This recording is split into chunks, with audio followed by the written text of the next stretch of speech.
Hey, everybody. It is Peter here from Strong Healthy Women, and welcome to Talking Wellbeing TV, where we share hints, tips, and advice about the foundations of wellbeing. And all week this week, we have been talking about the menopause experience, and I have the lovely Angela with me today. Hey, Angela, how you doing? Hello.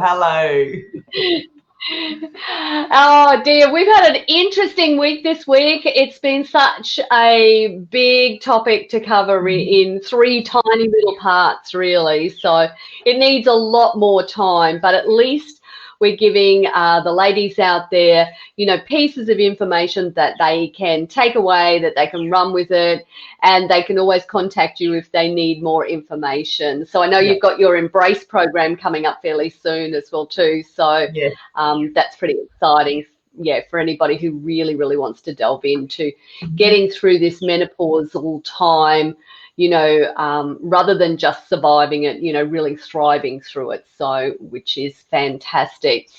And we've got two big topics we're going to talk about today, which is stress and belief. So they're really big ones. And I know the effect that stress has on the body from a normal everyday perspective, but why don't you tell us what happens if you're actually in that menopausal state and what goes on with stress and just okay. what So, it does? Yeah. stress Mm. is such a big topic. And if we were to say what is the single thing that we need to be focusing on when it comes to anything to do with hormones, it is stress. Number Totally. one is Totally. stress. Yeah. And stress Mm. is not just about the emotional stress, I had a fight with my husband, the kids, whatever.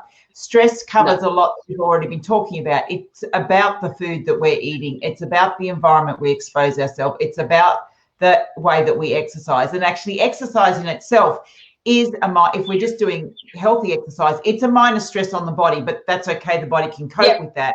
But if we do too much stress, too much exercise, we overstress. If we don't do enough movement, we kind of overstress as well. So we still stress our body because it was designed to move.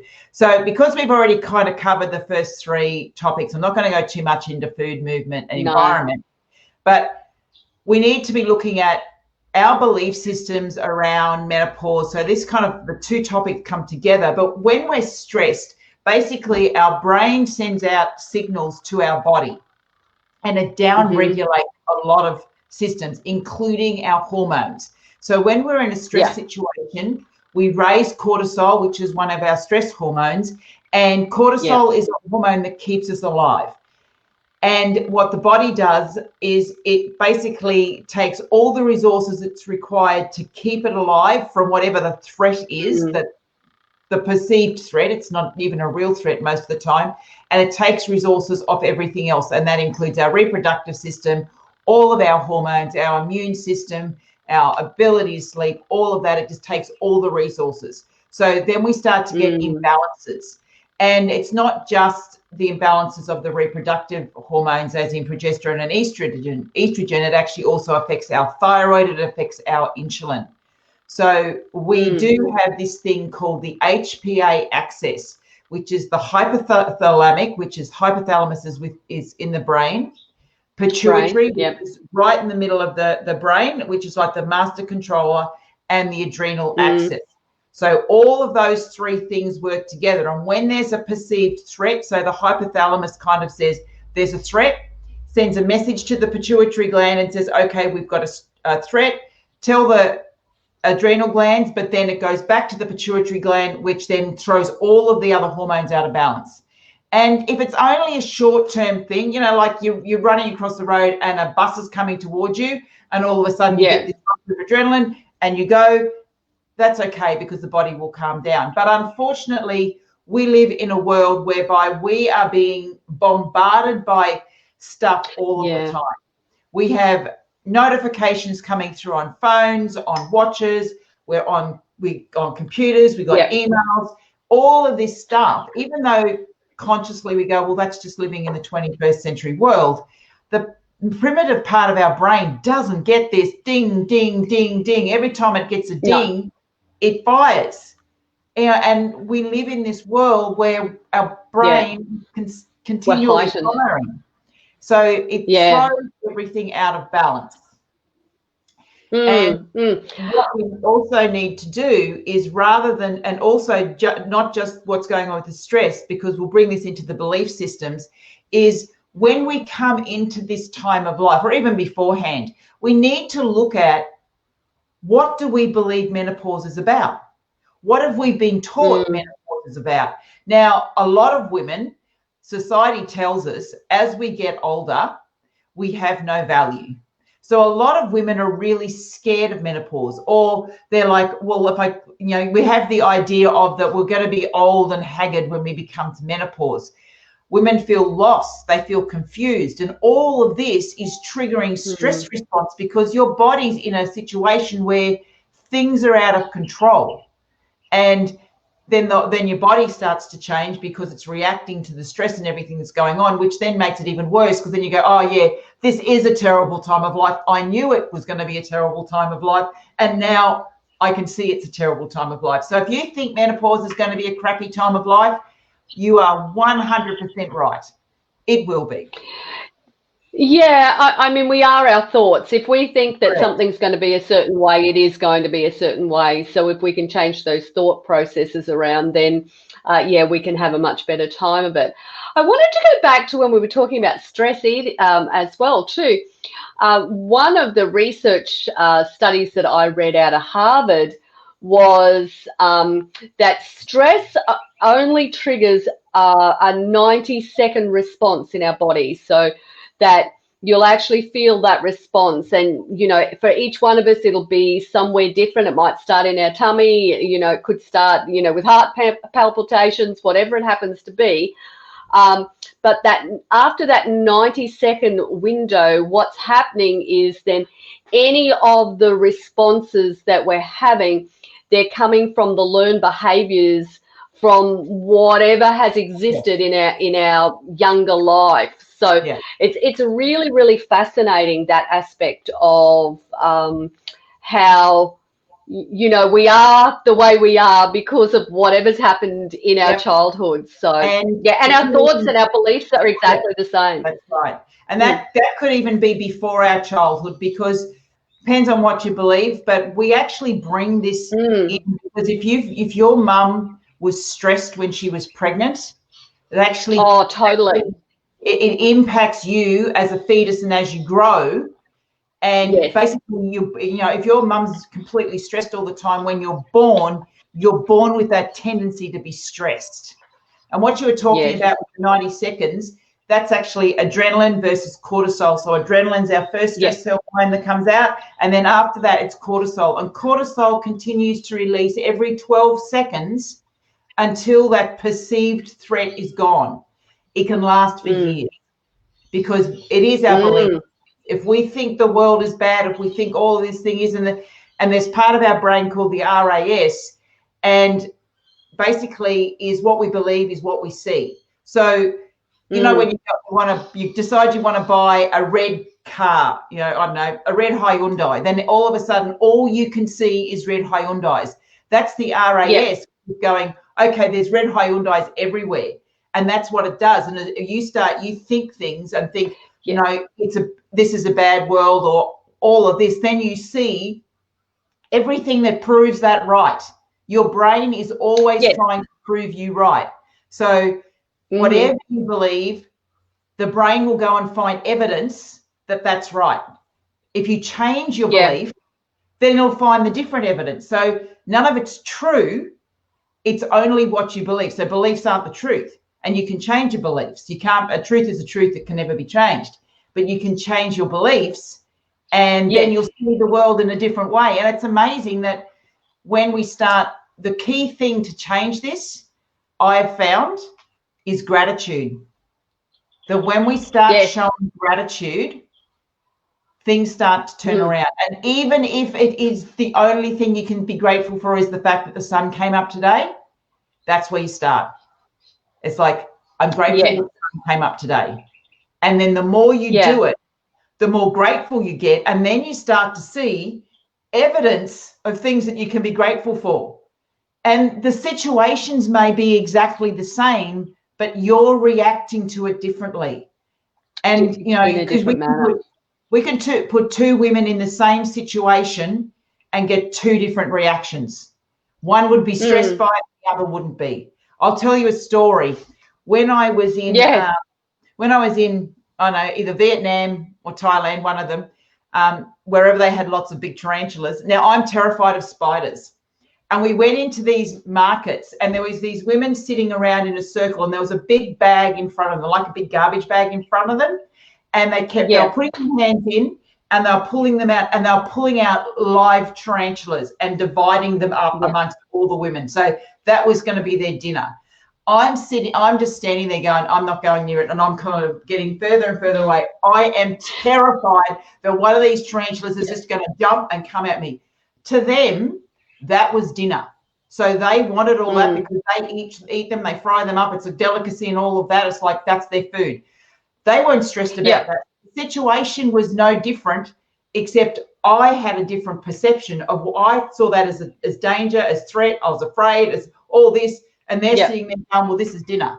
So that's how the situation didn't change. But my thoughts changed, the way I reacted changed to the way they react. And this is what happens in the world. It's like the situation is the situation. How do you want to react to it? Menopause is menopause. You go through menopause regardless. How do you want to go through menopause? Do you want to go through feeling that it's going to be a tough time and, you know, angry about the changes and really pissed off? Or do you want to go, this is a time of change and I'm ready to embrace that? Because you can do whatever you like, your choice. And however you decide to show up is how you will get through menopause. Yeah, totally. Yeah, it's an interesting thing, isn't it? I you know, you were going back to when you were talking about a fetus, and I was thinking about, you know, my good friend when she was pregnant, and I kept on saying to her, you just need to stop and chill out. You know, she was like 100 miles an hour, you know, for 16 hours a day, all through this pregnancy, right up until the end. And I remember her ringing me in this absolute, you know, total chaos a week after she got home and said, this kid isn't sleeping. Like, what am I going to do? And I'm going, like, what do you expect? You never stop. This child is just used to go. Yeah. Yeah, that's exactly right. So yeah, it is very, very true. We respond at a very, you know, even in that state, we're responding to the environment that's going on around us. So yeah, it is true. And so what's the percentage? Do you know what it is as far as how many of us think that menopause is going to be such a really, really bad time? I don't know seen the any numbers stats on that. on it? I do know that, so I'm not sure about how many people think, but if you actually look at the numbers of about 20% of women have no issues whatsoever. So the correlation for me is 20% of women think that this is going to be an okay time of life. 20% of women have the worst time ever and it's really, really, really bad. And the other 60% have mild symptoms, but it's not overly bad and they're actually able to manage it. So I think there's a big percentage of women who they may not necessarily be scared, but I think they don't know. And this is part of the problem is when I speak to women, and I've spoken to quite a few women, the word that comes up a lot is I feel lost. So lost is a really big word. And then we have I have a sense of loss because I'm no longer fertile. I'm no longer able to have children. Right. And even if they don't want to, there's still that sense of loss. Sorry, I just closed the door. There's still that sense of loss going on. So a lot of women are lost and they feel like they're losing something. They're now losing their, you know, their reproductive cycle. And there's also confusion because what they do is, you know, they go, I've got XYZ symptom. They go into a Facebook group and they get 20 different answers. and they have no idea, Yeah. because everyone's got a different opinion, and everyone says, try this product, try this product, and they're kind of going, I don't know what to do, because there's very few of us who are actually working in this space. There's doctors that kind of do their thing, and they do the HRT, and they just say, here's a pill.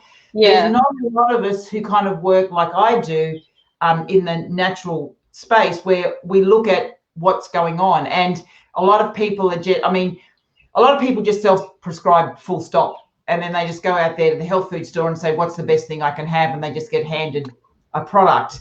But that's still looking at it at a symptom level, yet X herb, X product will fix that product or that symptom. But then I get another symptom, so I need another product. And we just keep taking product after product. But if we haven't addressed the stuff that we've been talking about over the last week, then all you're going to do is another symptom's going to come up, because you're still not eating properly, you're still not moving properly, you're still not sleeping properly, you still don't have the right environment, you're still stressed, and your belief systems are still shot. You're just going to keep getting different symptoms. You can put a Band-Aid on it, but you haven't fixed the problem. If you're still sitting on the nail, doesn't matter how many Band-Aids you put on, the nail's still there. You need to actually look at why is the nail there and remove the nail, so you stop getting a sore butt. Yeah, true. I mean, and I think really we don't think about it until we're actually in it. So it's not a topic that really comes into our forethought until we're sitting right smack bang, and then all of a sudden it's like, oh my goodness, what's going on with me? And then we start to research it. So for myself personally, I know that I really didn't think about it, didn't really know much about it. Well, I knew what happened, but I didn't really have any details. And I went to, they were doing a lecture at one of the hospitals, so I went along to that lecture. And the one thing that stood out in my head was, the average woman's going to put on 5 to 7 kilos during menopause. And I'm going, oh, you're kidding me. And once they said that, that's all you can focus on, because for most of us, we're very, we are quite a weight obsessed culture. And so, and so we just hone in on that. And so everything else just goes, straight to the keeper type of thing. But I know that they did talk about eating and moving, but that was just a very small aspect of it. But it's so very true. And I know for us, and you've met Sally Ann, who works with me. She is just going through menopause now, and she hadn't been sleeping at all. There was one day there where she totally missed the training session. It was like everybody's going, where's Sal? And I'm going, oh, I don't know. And anyway, so I ended up, couldn't raise her. So I did this training session. And then the next day she went, oh my goodness, I'm so sorry. She hadn't slept, she slept like 4 hours in, a matter of 3 days because of, her menopausal symptoms. And then, she just went out to it. And now, since she's changed her eating and she's consistently exercising every day, she's sleeping. Yeah. And it makes a big difference. A few simple things like, not eating the chocolates that she loves and eating more often because she wasn't eating regularly, and just, moving more often just absolutely has totally changed the whole thing for her. Yeah, and that's I'm running a 7-day reset at the moment, hormone reset, and like we're only up to I think we're up to day 5, and we actually didn't even start doing anything till Monday. So we've gone Monday to Friday on looking at things to change. No, Tuesday to Friday. So we've done food, we've done movement, we've done detoxing. Today we're doing stress. So the first 3 days, people just making simple changes like eating more vegetables, stopping the alcohol, and having this commitment to movement. They're already noticing change. They are sleeping better, hot flushes are gone. And we're 3 days in. It's like, and they're going, what's happening? Their body aches have gone. And now they're starting to realize that how much alcohol was playing a role. And even they say, well, I'm not drinking that much. But it's like, if it's enough to disturb what's going on, your liver can't cope, take it out and see what happens. And these are just the simple things that when we do it, our body starts to rebalance itself. It's no longer stressed on a physical level. Yes, you still have to, you may still have to look at the emotional stuff. But what you said before about us not knowing, this is a big issue. And this is why I talk about what we do, because in the past, when we lived as villagers, we did know. We were exposed to all of this. We were exposed to birth to death. You know, we saw all the way through. And as girls, we grew up and we knew about breastfeeding because we saw women breastfeeding. We saw women giving birth. We saw women going through, you know, menstruation every month, you know, because women used to go into kids. We used to be part of that. But because of the way we live our lives since the Industrial Revolution, where we all live in houses, and it became a thing that we don't talk about women's health. So women's health kind of became a bit of a taboo when got rid of, burnt all the so-called witches at the stake, and stopped talking about women's health. No one wanted to know about it, so it became a secret. And this is the problem, that we don't know what happens when it comes to menopause. I mean, my mother had a full hysterectomy at 24, so I was only 2 at the time. So she would have gone through menopause in her early 20s. No way she was anyone to tell me. And then they didn't talk about it anyway because it was a secret. It was women's business. We don't talk about that. Change the conversation around women's health. It can't be taboo that women have periods. Yeah, we talk about pregnancy, but that's about all we talk about because we're celebrating bringing a new life into the world. But we don't talk about periods. We don't talk about the uncomfortable stuff that happens to women. You know, after birth, the number of women that have prolapses. We don't talk about that. All this stuff we don't talk about. And then women feel alone. Depression. They feel alone and they don't know where to go for help. And so then they go to their doctor. And if their doctor's not trained, particularly in menopause, which a lot aren't, they don't understand this stuff at all. The doctor just says, here, you're depressed, take a pill, or here, it's menopause, take this pill. They don't understand it. And so women don't feel supported. And this is why I do the work that I do, because when I went through menopause, I mean, I'd been trained as a naturopath. I was taught about menopause. I was taught about hot flushes and weight gain. That was all I learned, nothing else. And even with weight gain, it was, well, we're going to put on weight, not how do you lose the weight. So it was just kind of in your head, we're going to put on weight.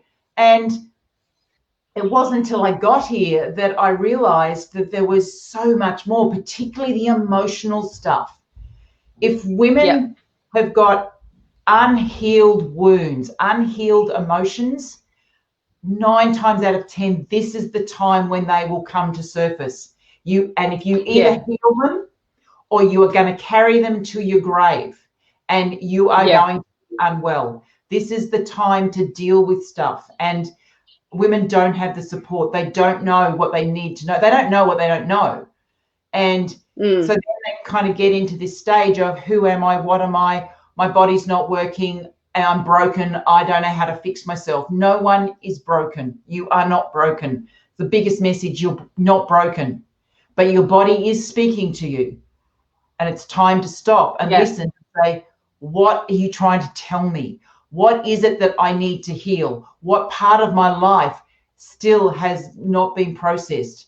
And the way we live our lives, the way that women have been treated in society over the last probably 200 plus years, we live in a patriarchal society, and women's needs have been, and I'm not talking specifically, but in general, women's needs have been dismissed. And that comes through. This is the time of life it comes out, totally comes out at this time of life. And so, Angela, for many of us, like we know that we need to move. We know that we need to eat healthy and drink water and, you know, get our stress under control and sleep. You know, these are all things that we know, you know, and they're all aspects that I talk about in my field. They're aspects that you talk about in your field. Why do you think, even though we know it, we don't do it? We don't love ourselves enough. Simply, we put everybody else first. And women are so good at this. And this is one of the reasons when they get to this time of life, so many women are close to burnout because they have given to everybody else and they have not looked after themselves. Because we've been taught that we can do life easily. We can do life by going down the road and getting some crappy food and putting it into our body. We've kind of been told it's okay to do that. And we've lost respect for our body. We've lost connection to our body, that when we do that, that our body goes, oh, I don't really like that, but we just ignore that and we just keep going because we just need to eat so that we can help everybody else. And that's the way we've all been brought up, that's our role, is to serve other people, you know, and we're giving to everyone else and not giving to ourselves. And this is when it shows at this time of life as how much you have really ignored your needs. Because if you truly loved yourself with every cell of your essence, you would never put anything in or on your body that did it any harm. Now, I eat things that aren't that great for me. And I'll tell you, I've got an issue with self-love quite often. But if we truly loved ourselves, we would never want to harm ourselves. It's the same. Do we want to harm our children? No, we don't, because we love them beyond, you know, and we will do whatever we can to keep them safe. Why do we not do that for ourselves? Why do we not protect ourselves the same way? And this is the biggest issue. This is what causes stress, because we're doing these things because there's some belief system that says, I'm not good enough. I don't deserve to put myself first. We've been told that when we put ourselves first, we're being selfish. So we can't be selfish, because selfish is a bad thing. In fact, being selfish is the best thing you could possibly do for everyone. When you're selfish and look after you first, and about self, you can then be the best so that you can help others. But if we're giving out and we're not the best ourselves, then the others aren't getting the best of you. And it's really easy. It's really easy to sit there and do nothing. It's easy to sit on the couch and watch Netflix. Yes, it is. Food. It's really easy, because that's the way society is being developed. It's like these days you just push a button, we've got all this stuff in front of us, food's just there, or you can push a button now and someone will actually deliver the food to you. Society's made life so easy. So we've disconnected from our food, we've disconnected from nature, we've disconnected from ourselves. And that's what's missing, the connection. Oh, totally. It is, for me, it is all about connection. And I'm glad you mentioned love, because that's one thing that I am firmly an advocate for. But in loving, we can never stay 100% in love with ourselves. We will always have those moments where we don't. But I always think that the opposite of it is a fear factor. Is that we're fearful of making a change. We can be fearful of how other people will perceive it if we do change. And there's a whole host of other things around that fear, and I could tell a million stories about it. But I really honestly, totally agree with you that it is time for us to connect with ourselves, to love ourselves more, and cast aside that fear that we might have, and just take that one small step forward. And you'd be really surprised that one small step can make big changes. We need to be present. We spend too much time in our subconscious that it's just all on autopilot. When we become present, that every time we eat, we're present to what we're eating instead of just shoving stuff in our mouth. Become present, become conscious. But we do everything by habit. So, it's easy. And, working with women this week in my reset, one of the questions I asked them, because they said, oh, well, alcohol, do I have to give up alcohol? So, I said, well, what gap is alcohol filling? Because alcohol, the body doesn't require alcohol. It's certainly not an essential nutrient. It is poison. What gap is it filling? When you have an afternoon, when you go and fill the wine glass, what are you really looking for? Are you looking for connection? Are you looking for time out? Alcohol's filling a gap. Replace the gap with what it is you're looking for. Don't go to the fridge and automatically fill a wine glass. And because people are kind of going, oh my God, can I do this? And they have done it. I mean, they've done it for 3 days. 3 days and they're noticing a difference because they haven't gone and filled the wine glass. I said, put mineral water into a wine glass if you need to. That's fine. But don't fill the gap that you're missing. Don't fill it with alcohol. Fill it with what you truly want.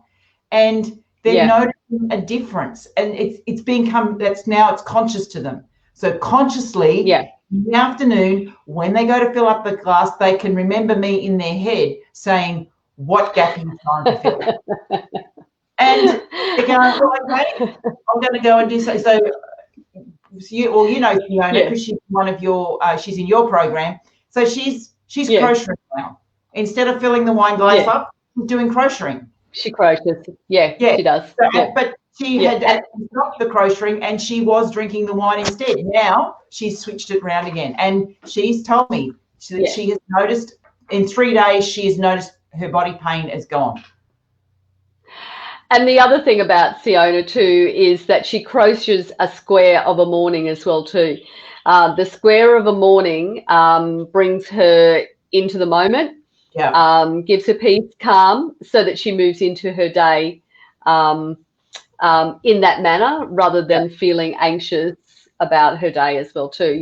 So she's got a little crocheting routine going on in the morning and in the afternoon. The other end of the day now too, and that's working for her, because to crochet you have to be present. You have to be in the moment. You can't be wondering what's going on out here. You have to be in the moment, and that's what all of this is about. That when we become into the moment, we then make conscious decisions. And look, if you're in the moment and you decide consciously that you're going to eat, I know, chocolate or ice cream or something like that, that's completely okay. You do that, and you do that without guilt, but you do it consciously. It's not as if I walk to the shop and just automatically haven't even thought about it, gone and bought something, and now I'm eating an ice cream. Where did that come from? You just become conscious, and there is more stress in the guilt, and there's more damage in the guilt than there is going right at this moment. The best thing I could do for me is to go and eat that ice cream because I truly want that ice cream. And if you truly want it, you're doing it from a place of love and you're conscious, eat it. Your body will be able to deal with it. It's healthy enough to deal with it. It'll get rid of the stuff it doesn't want, because it's a treat that you're having. You're not eating it, every single day, because you'll be now being conscious rather than doing it subconsciously. Yeah, that's right. And I've got a little tip. If anyone's looking how to get into the moment and stop with the after dinner snacking, paint your nails. That's going to bring you into the moment, because you really do have to concentrate on that, to stay inside the lines. And the other thing is that most of us will save money doing that, because it costs a lot to go and get your nails done. That's right. And to keep buying all that sweet food too. The other thing you can do is clean your teeth with peppermint toothpaste. Because once you've cleaned your teeth with peppermint toothpaste, you don't feel like putting things in your mouth after that, because it's a cleanser. Yeah. Look, like Sel told us a story about that recently. She actually cleaned her teeth, and then she actually walked downstairs and she went to the fridge, because she went, and she picked up the chocolate bar and she still ate it, even after cleaning her teeth. And she said, do you know what it took? She said the chocolate bars were right there, because she's got, a house full of kids and everything like that. She said, I moved those things. I put my fruit and veggies up on those middle shelves, and I moved those chocolates down into the crispers. And she said, and that's what stopped it. I had to clean the teeth and move the food. Yeah, you just have to do things differently, because when you do things differently, you become conscious. Yeah. Because things totally. Because that's part of the problem. I don't know if you know the work of Dr. Joe Dispenza, but that's what he says. We're in the habit of being ourselves. So if we want to change things, we have to break our habits. And that is things like cleaning your teeth with a different hand. So don't doing it the same way. You know, when you want to do something, and I've done this for people when they want to stop smoking, it's like we need to change the habit. So when do you normally have a cigarette? Where do you normally have a cigarette? Because they all go to the same place, they all do the same things. Okay, fine. Well, you've now got to actually say the only time I can have a cigarette is this time, which is different, or I can only ever do it by walking down the street, round the corner, and having a cigarette there, and I can't have it until I've got to that place. So breaking the habit, because then you kind of go, you know, that's a bit of an effort. I don't feel like doing that. And then now you're over. They say a craving lasts between 30 and 90 seconds for anything. If you can get through that 90 seconds, generally you're fine. So you just need to come present and do something for 90 seconds, and then all of a sudden you don't want it anymore. Yeah. The other thing about cleaning your teeth with the opposite hand as well too is it's good cognitive training as well. That's right. So we often do things like that. So I often have the ladies do, you know, these step things with their feet, but on the other hand, they've got to do a bicep curl at the same time. Yeah, totally.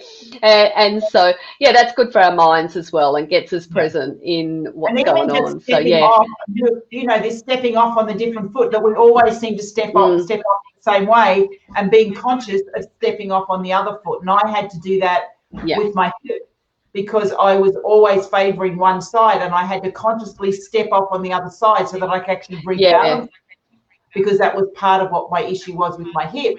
And even now when I walk, I notice that when you're climbing stairs, because I hike in the bush a lot, that I tend to favour one leg, and then I kind of have to stop and go, no, other leg, because otherwise you're just working one leg just so much more than the other. It's like weight training, because we always will be stronger in our dominant side. So if we're doing 15 repetitions as an example of bicep curls, then maybe what we need to do is 18 bicep curls on the left if we're right dominant, and then do, you know, 12 bicep curls on the right, because then what happens is you'll start to even up that you won't have that dominance on one side or the other. You'll start to balance up your muscles. So it's fascinating. We could talk on this all day, I know. Unbelievable. And all this stuff is about, because, you know, we started talking about stress and belief systems, but this is what it takes to change belief systems, is doing things differently and going out and finding evidence that is opposite to what you believe right now. So if you believe that this is going to be a real struggle going through menopause, go and find women who are not struggling. Go and find women who are thriving, who can show you evidence that there's a different way of doing things. Because if all you believe is that this is going to be a struggle, you're going to see that. Everyone that comes to you are going to tell you how hard it is. So you need to be conscious and go and find the women who are not struggling, because they're out there. There's plenty of women who are out there. So you need to go find them and say, okay, that's what's possible. Because anything is possible if we decide that's what we want to do. Yeah. There's that saying, isn't it? We're the average of the 5 people we most spend our time with. So, start to think about who you're spending your time with. Yeah. Totally. Angela, it's been an absolutely a wonderful delight having you here with us this week to talk about all these bits and pieces. I want you, just before we close, to tell the ladies a little bit about your Embrace program, because that kicks off very, very soon. So tell us when it's kicking off and what it's all about. Okay, so the Embrace program, the doors are open now for registration, and we kick off next Thursday, which is the 1st of October, when we have our first call. So it is a combination of a personalised health plan. So each woman that's in it gets a personalised health plan, and then we have a group. So as a group, we all create, we start with the vision of what it is that, you know, each woman wants for her life. She builds her vision, her life plan, then she sets her goals of what she wants to achieve for the 12-week program, and then together we work, you know, on achieving that. And then it's an education program. So a lot of the stuff that I've spoken about over the last, or this week with you for the 3 days, we go deeper on each of those topics. And my aim is to educate women and give them the tools that they need to make better decisions. And every woman that's gone through this program, and this time it's very much structured. Before it was a lot looser in the past. Now it's very structured, which works best for me. I like structure, and so do my clients. They're getting great results. And it's not about they're losing weight, but it's not about having a massive diet. It's about making small changes, reducing the stress. We start with little tweaks to the diet, and it's not even you've got to do this 100%. We work on an 80-20 rule, and they're getting results, and they're doing it easily, because it's not as if, oh, I just have, you go on a diet and you got to follow it, and then it gets really hard and you don't do it anymore. This is a lifestyle. It's not just about food. It's about exercise. It's about, your stress. It's about your mindset. It's about you as a woman. And that's what we do. The idea is really to embrace this time of life, and create what it is that you want. And I do that through diet and lifestyle. I teach women how to do this, and they're losing weight. They're getting rid of their symptoms. I've had women who've been on HRT, who've come off HRT, no symptoms. They're feeling great. I've had women who've had autoimmune conditions that all their symptoms have disappeared. Their immune system's rebalanced itself. So it's general good health that we're working at, and everything just starts to come back into balance. And so, Angela, it goes for 12 weeks, doesn't it? It's a 12-week program.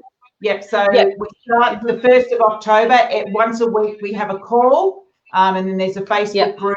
And as I said, yes, I create a personal plan for everyone. So they fill out all these questionnaires. I create their personalised plan, and then they work through their plan as we go through. And they learn a lot along the way. They have fun together. We have challenges and all of that. And so it's fun. And this one will go through up until the week before Christmas. So it's time to be able to get yourself healthy, so that when you turn up at Christmas lunch, dinner, if we're allowed to leave our houses, that you can walk in and that people will go, wow, what have you been doing? Yeah, that's right. That's right. It takes 12 weeks before someone else notices, isn't it? Till the rest of the world. It's the rest of the world in 12 weeks. So it's 4 weeks till you notice. That's right. 8 weeks till the loved ones and people around you notice, and then it's the rest of the world notice after 12 weeks. So and you'll feel great. And that's the biggest part. You feel great, and that's what it's all about. It doesn't really matter what everyone else thinks. You feel great. Yeah, and that's what's important. Thanks for joining us today, Angela. Really, really appreciate your time this week. And ladies, we've got the link up there. So if you want to get in contact with Angela and take a look at the Embrace program, you can do so, or you can send her, a message via us through Facebook, or you can find her and you'll be able to. I'm on all of them. You'll find me. Just put my name in Google. You'll find me. Awesome. All right, ladies, take care. We'll see you all soon. See you, Angela. Have a great weekend. Okay. See you, everybody. Bye.